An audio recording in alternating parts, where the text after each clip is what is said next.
एक समय की बात है, भगवान गौतम बुद्ध अपने शिष्यों के साथ बैठे हुए थे और उन्हें उपदेश दे रहे थे।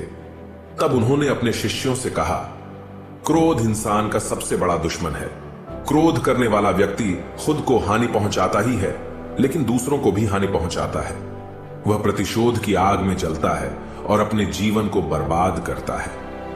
उनके उपदेश खत्म हो जाने के बाद उनके शिष्यों में से एक शिष्य खड़ा होता है और उसे बोलता है, तू एक ढोंगी है। तेरी बातें मनुष्यों के रहन सहन से विपरीत है।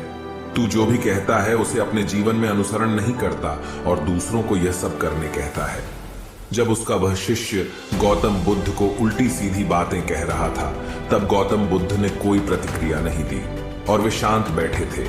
लेकिन ऐसे में वह व्यक्ति और भी ज्यादा गुस्सा हो गया और गुस्से में आकर उसने गौतम बुद्ध के मुंह पर थूक दिया। इसके बाद भी महात्मा गौतम बुद्ध को गुस्सा नहीं आया और वे शांत थे। उन्होंने अपने चेहरे से थूक को पोंछा और वह चुपचाप बैठ गए। यह सब देखकर उस शिष्य को समझ नहीं आया कि वह क्या करेगा। गुस्से में आकर वह उस जगह को छोड़कर चला गया और अगले दिन अपने घर पहुंचा। जैसे ही वह अपने घर पहुंचा, तब तक उसका दिमाग शांत हो चुका था। दिमाग के शांत होते ही उसे इस बात का एहसास हुआ कि उसने कितनी बड़ी गलती की है। उसे पाप हुआ है। वह खुद को मन ही मन कहने लगा, यह मैंने क्या कर दिया? मैंने महात्मा बुद्ध का अपमान किया है। ऐसा पाप मैं कैसे कर सकता हूं? मैंने बहुत बड़ी गलती कर दी। मुझे जाकर उनसे माफी मांगनी होगी। यह कहकर वह तुरंत ही गौतम बुद्ध के पास चला गया, लेकिन गौतम बुद्ध उस स्थान पर नहीं थे। ऐसे में वह शिष्य जगह जगह भटक कर उन्हें खोजने लगा।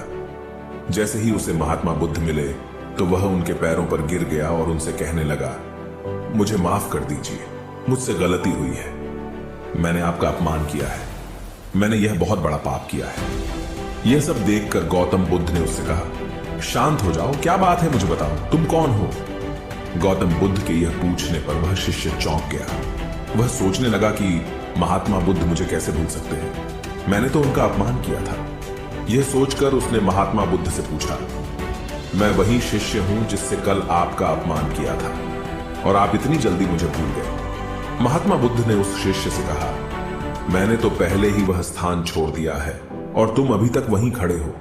तुम्हें अपनी गलती का आभास हो गया है। तुम पश्चाताप कर चुके हो। अब तुम आज के दिन में जीने का निर्णय लो। यदि तुम बीते हुए कल की बातें याद करके परेशान रहोगे, तो तुम्हारा वर्तमान और भविष्य दोनों बिगड़ेंगे। तुम अपनी गलती से सीखो, उसे दोहराने की जगह आज को सुधारो। हमें कल की बातों को कल में ही रखकर आगे चलना चाहिए। वह अच्छा हो या बुरा, उसके बारे में बार बार विचार नहीं करना चाहिए। मैं बीती हुई बातों को पीछे छोड़कर आगे चलता हूं और ऐसा ही हम सबको भी करना चाहिए। महात्मा बुद्ध की यह बातें सुनकर वह शिष्य और भी ज्यादा प्रभावित हुआ और उनसे बोला, मैं आज से आपकी हर बातों को माना करूंगा। उस व्यक्ति का बोझ उतर गया। वह बुद्ध के चरणों में गिर पड़ा और उसने अपना क्रोध छोड़ दिया और क्षमा का संकल्प लिया। बुद्ध ने उसके सिर पर आशीर्वाद दिया। उस दिन से उस व्यक्ति में बदलाव आया और उसके जीवन में सत्य, प्रेम और करुणा की धारा बहने लगी। इस कहानी से हमें यह सीख मिलती है कि क्रोध करना इंसान के लिए सबसे खतरनाक है। यह मनुष्य का सबसे बड़ा दुश्मन है जो उसे बर्बाद कर सकता है। इसीलिए मनुष्य को कभी भी क्रोध नहीं करना चाहिए। हमें यह भी सीख मिलती है कि बीती हुई बातों को हमें भूल कर आगे बढ़ना चाहिए। अगर कोई मनुष्य अपनी बीती हुई बातों पर ज्यादा ध्यान देता है, तो उसका ध्यान पूरी तरह से भूतकाल में लगा होता है और वह इंसान कभी भी आगे बढ़ने की ओर विचार नहीं कर पाता। इसीलिए हमेशा पुरानी बातों को छोड़कर आगे बढ़ने की सोचें। हम सब जानते हैं कि क्रोध हमारे जीवन में विपरीत परिणाम ला सकता है, इसीलिए इसे संयमित रखना आवश्यक है। और इसी बात को ध्यान में रखते हुए गौतम बुद्ध ने हमें अपने उपदेशों के माध्यम से एक महत्वपूर्ण संदेश दिया है। बुद्ध भगवान ने कहा है, क्रोध ऐसी आग है जिसमें क्रोध करने वाला दूसरों को जलाएगा तथा खुद भी जल जाएगा। यह बात हमें समझनी चाहिए कि क्रोध हमें नुकसान पहुंचाने के अलावा खुद को भी हानि पहुंचा सकता है। जब हम क्रोध में होते हैं, हम निरंतर तनाव में रहते हैं, मन अस्थिर होता है और हमारी निर्णय लेने की क्षमता प्रभावित हो जाती है। क्रोध हमारे रिश्तों को भी नुकसान पहुंचा सकता है। जब हम क्रोध में होते हैं, तो हम गुस्से में अपने पास वाले लोगों से बदले की भावना रखते हैं। और उनसे अन्यायपूर्ण व्यवहार कर सकते हैं। यह हमारे परिवार, मित्र और समाज में दूसरों के साथ अच्छे रिश्ते बिगाड़ सकता है। इसीलिए हमें क्रोध को संयमित रखना आवश्यक है। बुद्ध भगवान ने हमें दिखाया है कि शांति और सुख का मार्ग क्रोध से होकर नहीं जाता है। वास्तविक शांति और सुख का मार्ग अंतर्मन की स्थिति के माध्यम से प्राप्त होता है। बुद्ध भगवान ने हमें यह भी सिखाया है कि हमें पश्चाताप करना चाहिए और गलतियों से सीखना चाहिए।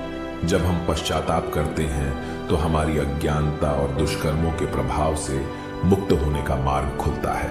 हमें आत्म संयम का विकास करना चाहिए और क्रोध को संयमित रखने के लिए ध्यान और मेधा का विकास करना चाहिए। मेरी प्यारी साथियों, क्रोध हमारे जीवन के विपरीत परिणाम ला सकता है। हमें अपने आप को संयमित रखने की सामर्थ्य प्राप्त करनी चाहिए। हमें पश्चाताप करना और उससे सीखना चाहिए। हमें शांति और सुख की ओर बढ़ने के लाए और क्रोध को नियंत्रित करके अपने जीवन को सुखी और समृद्ध बनाने के लिए प्रयास करना चाहिए। गुस्सा करके हम अपने सामने होने वाली चीजों को सिर्फ एक तरह की नजर से देखते हैं और कई बार ऐसा व्यवहार हमें वो चीजों और नजरियों से दूर रखता है जो कठिनाइयों का सामना करने में सबसे जरूरी होते हैं। यदि आप ऐसी और मजेदार कहानियों और संदेशों को और सुनना चाहते हैं तो हमें सब्सक्राइब करें। नमो बुद्धाय। आपका स्वागत है इस चैनल में।